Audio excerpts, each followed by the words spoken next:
Hi, I'm Alex Payne, Manager of North American Public Relations at TerraCycle, and I'm passionate about global goal number 12, sustainable consumption and production. It's an honor to award the 2021 Flourish Prize for goal number 12 to Ditto Sustainable Brand Solutions from Oakland, California, USA. This sustainable display and packaging company provides companies worldwide with an alternative to traditional retail display products.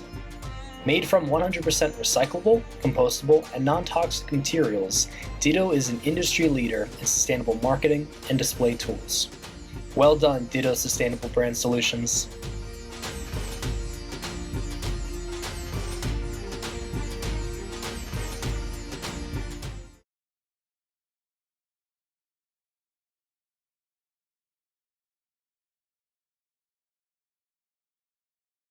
Hi, my name is Megan Buchter, and I'm the director of the Fowler Center for Business as an Agent of World Benefit at Case Western Reserve University.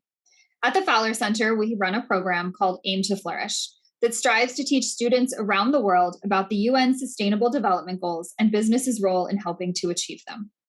As part of this program, students seek out and interview business leaders and social entrepreneurs about business innovations that are changing the world. Then they write up stories that are published on our Aim to Flourish website. Another part of this program is that every year we award the annual Flourish Prizes, one for each of the 17 UN Sustainable Development Goals. I am very honored because today I have with me our Flourish Prize honoree group for global goal number 12, responsible consumption and production.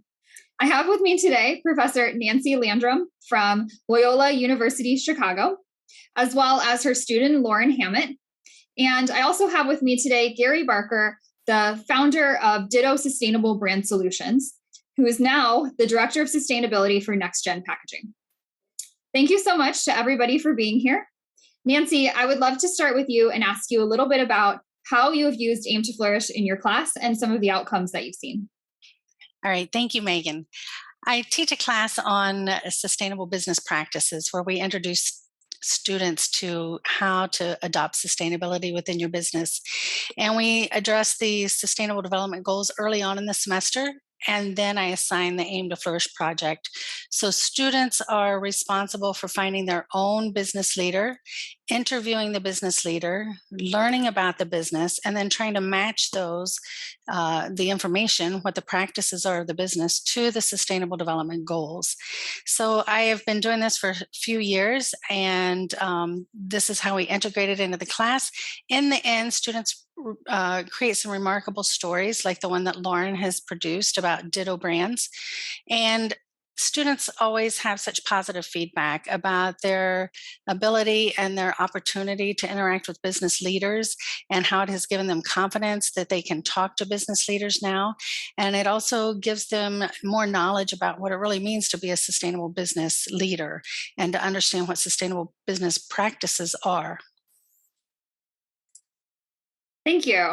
I'm really curious if you could tell us just a little bit more about how you teach your students about the UN Global Goals and how you've incorporated that into your class.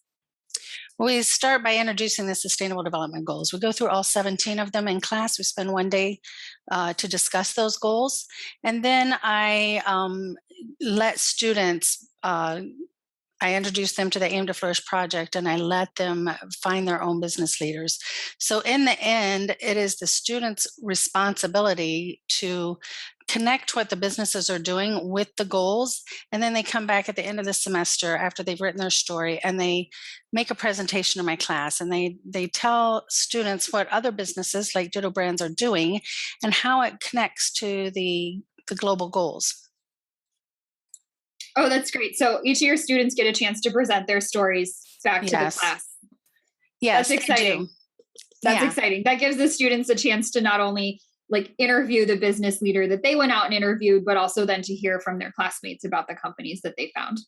It does. And so it allows them not only to see how their own business is practicing and adopting the Sustainable Development Goals, but they get to hear at least 16 other companies and what they're doing and how it all connects together. So they get to see many real life examples. That's great. I'd love to take this class.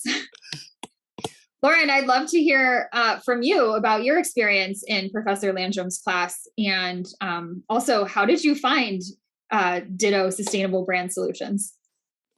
Yeah, so when we first started the project, I was looking for a company that was more local. So I was hoping to find someone in Chicago, but I wasn't getting any luck with reaching out to people and having responses. So I decided to go a little more national and look in other cities. So I first visited the B Corporation certified website and looked for brands off of there. And I'm interested in sustainable fashion. So I thought I would choose some brand that kind of related to what I was interested in. So that's where I found Ditto, and I saw that hangers kind of, have something to do with the fashion industry. So I was like, this might be a perfect fit for me. So I reached out to Gary. He responded within like a few hours to my email. So it worked out really well. And I got to meet him about like a week or two later. You absolutely stole my question, because I was going to ask you if there was like something about global goal number 12 that really interested you. And you already answered it. I feel the same way when people ask me which one of my favorite global goals is my favorites. I mean, I love them all, but like, especially because of, the fact that I like to buy things. I really like global goal number 12. Yeah, clothes are something we wear every day. So maybe we should think about them a little bit more. Just a thought. Absolutely. And so what was the interview process with Gary like? Can you tell us a little bit about that? Yeah, so because we were in two different cities, we obviously had to meet over Zoom, but that didn't like hinder the conversation at all. I think we talked for about 45 minutes just about all of Gary's experience, my experience with the class, and then like my specific questions that related to writing the article. We only had to meet the one time. He gave me so much information. That's how I wrote such a good article. I had so much information to go off of. It was a really easy process. I really enjoyed it. Yeah. That's so great to hear. And Gary, what nice compliments for you as an interviewee. Well, I'm a little enthusiastic about what I do, so that tends to go on a bit. But no, first off, I want to really applaud your program and this class in particular, Nancy. This is what we need out there, is a new focus on environmentalism and business. And what I've learned over the years is that it's not difficult, and it's not necessarily more expensive. It just takes a different way of looking at things. And when it's done right, it ends up actually costing less. So it's something that you have to start at the beginning as an important element of putting the business together. And I think BCorp is a great way of doing that, because they make you focus on all the elements of your business. And for us, it's not only design, but it's manufacturing, it's materials, and it's logistics. So we're focused on all of those and making them as sustainable as possible. That's great.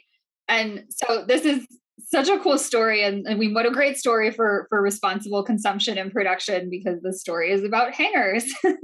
Who doesn't have clothes hangers in their house, every day right now? And so I would love to just hear from you about like how you decided that clothes hangers were what you were going to be doing.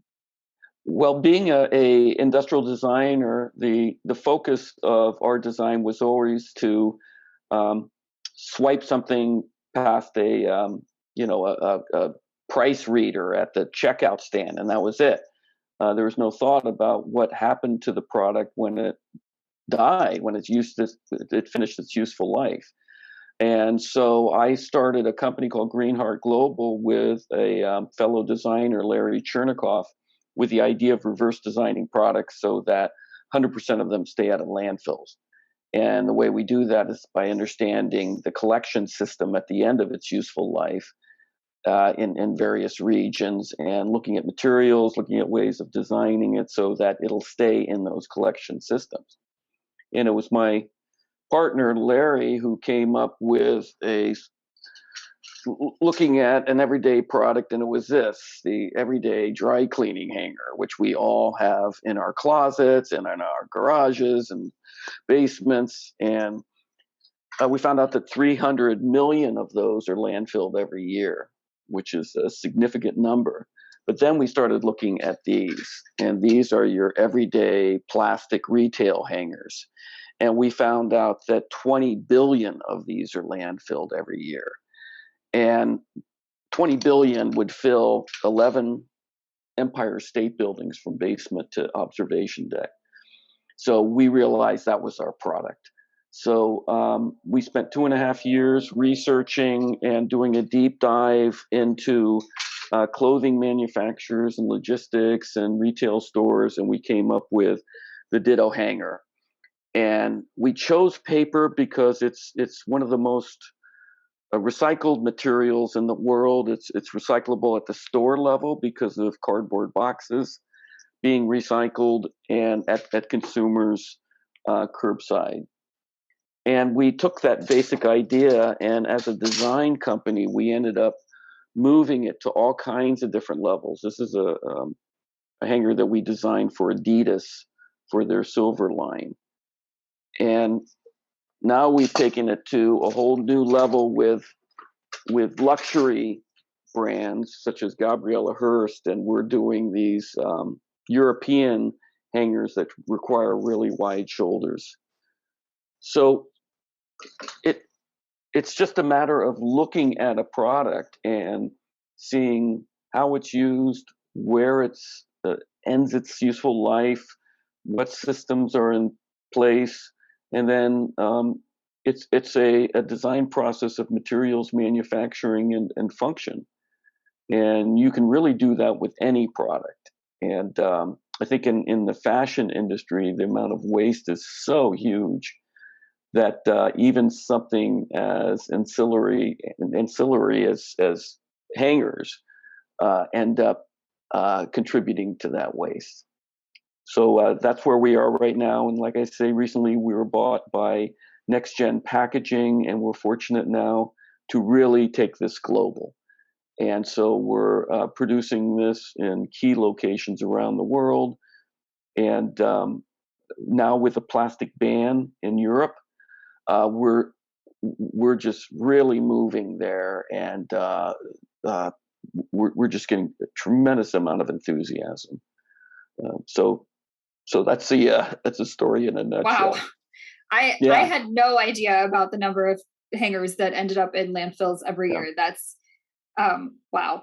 Did you know about that, Lauren, when you decided to interview Gary? I had no idea. Following the interview, I was absolutely shocked by the number. That's kind of what started like my interest for the article. Like really like pushed me to write the article more, because I was like, this is something a lot of people should know about, and nobody really seems to.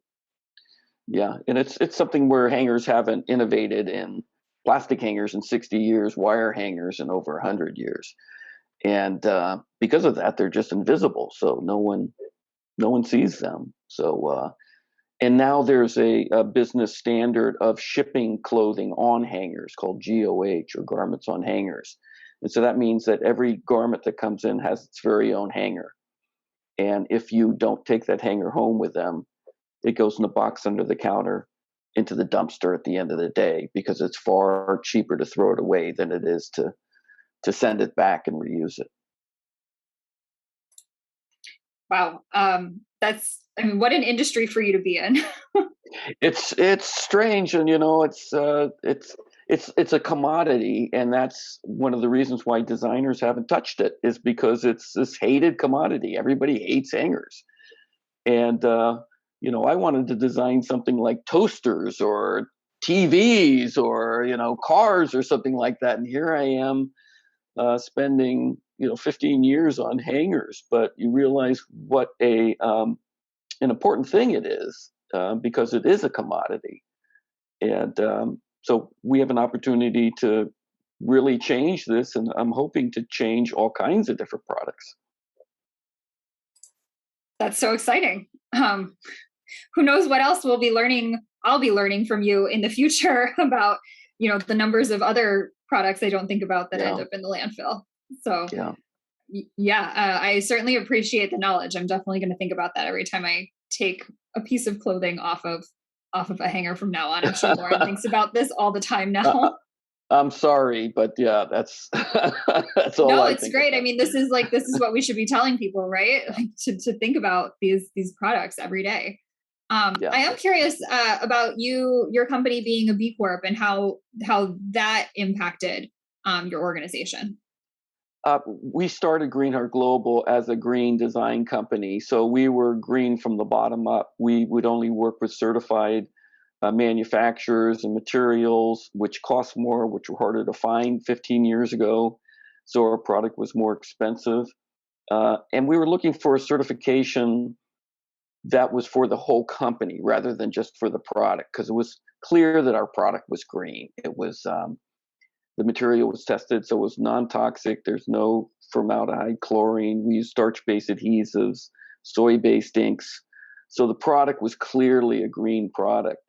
But we wanted to make sure that our company was green from the bottom up, and that should the company sell in the future, that those the focus on sustainability, social, environmental, economic, were hardwired into the corporate documents. And that's really what B Corp is making it as important to take care of the stakeholders as it is to the stockholders. That's great. I love like how, this was hardwired in your DNA. And so you went out and sought that certification so that it was evident to everybody that this was something that was important to your organization. Yeah, and we got our B Corp in 2007, so we're one of the early B Corps. Yeah. So we're very, very proud of that. That's great. And so, Lauren, I know that you mentioned that you had found Ditto SBS because you were looking for a B Corp. Nancy, do you talk about B Corps in your class at all? Is that, or how, Lauren, did you decide, like, I'm going to look for B Corps, that's how I'm going to find somebody to interview? Yeah, for our classes, we do I have a list of the different kinds of places students can look, and B Corp website is one of the places they can look. And so that might be where Lauren got the idea, and I'll turn that over to you, Lauren, to answer. At first, I was just looking for sustainable brands through the Chicago area by just like searching Sustainability Chicago, kind of things like that. And I had reached out to Nancy once I couldn't find anyone who was responding to me, and she had suggested the B Corp website to look through those and find someone on there. So it was kind of a teamwork to find Ditto. Awesome. So, I mean, that's great. Like, you got a little bit of an opportunity to learn about B Corps as well during this process. Yeah, that was great. It's a great organization because you're certified every 3 years, and they're constantly pushing.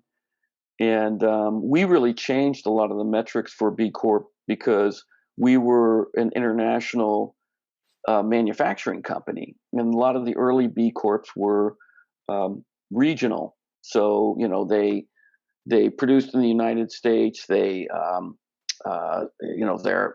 their factories were in the United States, and we're in different areas in the world because our customers are the clothing manufacturers overseas. So 85% of our business is in China right now. And so it wouldn't make sense to make it here and then ship it there. So we ended up changing a lot of the metrics of B Corp because we're such an unusual company with the way that we were manufacturing. And it's changed quite a bit, but it's really rigorous. And we always look forward to each certification because we learn more every time.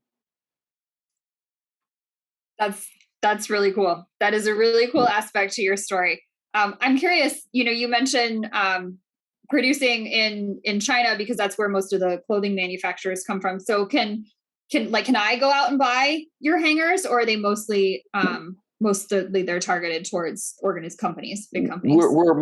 We've started from the very beginning. Our goal was to make the plastic retail hanger extinct. So we've always been focused on the global nature and the business to business nature of our company. But we started selling to consumers. We were in Bed Bath & Beyond and the Container Store. We're no longer. But we do sell on our Ditto store at dittohangers.com. And you can buy a 10-pack. You can buy a case of 100 of them there. And we with Next Gen, we're going to expand on that too, and make them much more available to consumers. So we obviously want everybody to get rid of their hangers and the plastic and wood hangers in their closets, and change over to a completely non-toxic, recyclable, hanger like Ditto. Great, thank you. I'm gonna have to get some and try it out. I just want to shift really, really quick so that we have a chance. I just want to hear a little bit about your interview with Lauren and what that was like. I mean, what made you say yes? Oftentimes, I mean, I've even done the Aim to Flourish assignment. Like I've interviewed, reached out to organizations that never get back to me. Thank you for getting back to her within a few hours. Like what made you say yes? I get a lot of these kinds of requests, and a lot of them are a cookie cutter. I mean, my company's name is just dropped in there, and they're obviously sending it out to a lot of different companies. And I've got to tell you, I've responded to a lot of this, and I haven't gotten a call back. So with Lauren's, it was definitely written specifically for Ditto, and you'd obviously spent some time on our website, so you had some information as to what was going on with our company. So that was the key element of it, and you got right back to me, which, like I say, I would say 80% of the time I don't get a response back. So so that was great, and the interview was really concise, great questions. It was a very lively conversation, and then the final report, which was one of the best reports I've seen on our company, was really well written and very concise, and you really got the spirit of what we're doing here. So Lauren, good job. Thank you so much. Yes, congratulations, Lauren. It's a great story. And it's always nice to hear so many compliments about, a student that's been through our Aim to Flourish program. So I love hearing that. Thanks, Gary. And good job, Nancy, too. I would just like to add that this is an amazing opportunity for students to learn about sustainability in business. Every student's experience is different because they're each talking to a different company, working on different sustainability goals. But in the end, they all come out with such a deeply enriching experience. And I really appreciate the Aim to Flourish program for that. Well, I wish I was in your class. You're welcome to visit our class anytime. Okay, I will, because Next Gen is in Chicago, so I just might do that. Might do that. Perfect. That's great. Look at these connections that are being built right here. I love it. I love it. Well, I am so appreciative of all of your time and for all of you for being here and for telling us about your Aim to Flourish experience and your Aim to Flourish interview and your organization. I cannot wait for other people to watch this and learn as much as I just did about plastic hangers and how many go into landfills every year and what cool styles of hangers you can go and purchase and start looking for and seeing them in the stores. So I'm really excited about all of that. So thank you for being here. Our Flourish Prize honoree team for global goal number 12, responsible consumption and production. Gary, the Director of Sustainability for Next Gen Packaging, and Nancy from University Loyola Chicago, and Lauren, thank you so much. I am so appreciative of you being here, and we look forward to continuing the celebration.